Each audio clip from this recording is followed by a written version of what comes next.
Hi, it's George with Watchman German Shepherds. We're going to talk about natural mating of the German Shepherd dog. And of course, we want to think about the selection of the mates that we're going to use.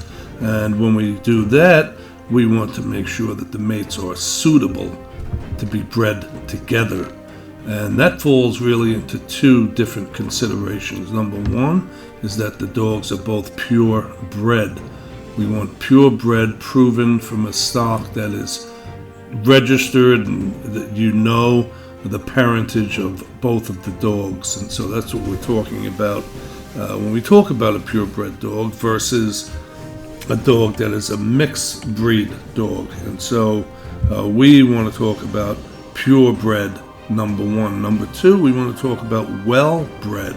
We want to consider our pair of dogs to be proven in two ways particularly. One is in show or conformation, which really you get to see the anatomical proportion of the dog according to the breed standard, and they get into some real hair-splitting features of the dog, of any of the breeds, and of course that's true of the German Shepherd. And the second thing is that the dog would have been proven mentally and physically through working titles. So you have show titles and then you have working titles. The working titles where we prove the German Shepherd would be in three areas: tracking, obedience, and protection. So the dog would be trained and proven and titled in those particular disciplines. And then we can come to the final step of the process, which is to show that the dog is worthy to pass on its traits. It's breed worthy, and they have a separate title for that actually. And so it's quite stringent, and it doesn't just happen, and that's the way we want it. We want to discriminately breed dogs and improve upon the dogs that we're breeding. And we're going to look at this mating here with cross and yet another female. What we're going to talk about from this point is the timing of the mating, the timing. Now, if you have your own male and female, well, you can just let it happen, and that's often the case. However, sometimes you have a dog that comes in to be studded. I have people bring their dogs over and they want to be studded with cross, for instance, and well, they want to make sure that the timing is correct. To do that, they get the progesterone level checked from the vet. The progesterone level on the female will let them know when the female is going to ovulate.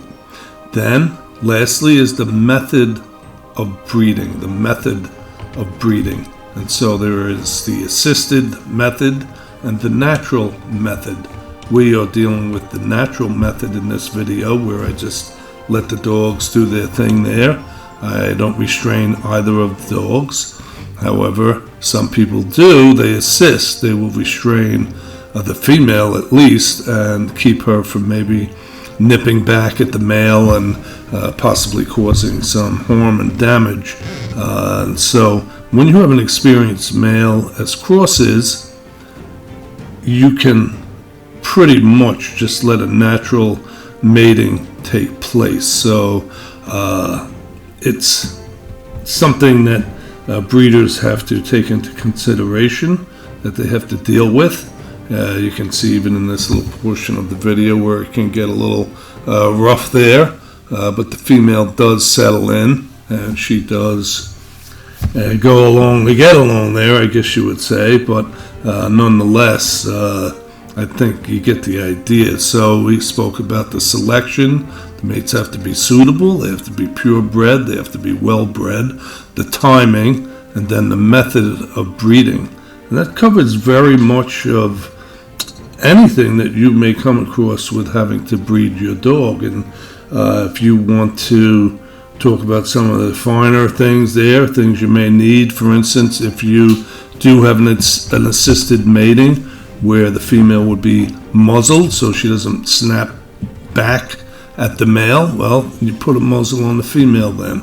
I don't think you'd ever have to do that to the male. They pretty much know what they got to do, what they want to do. And so just thinking about these various things. I hope this is helpful to you, and we'll talk to you soon. The Lord bless you as you trust Him.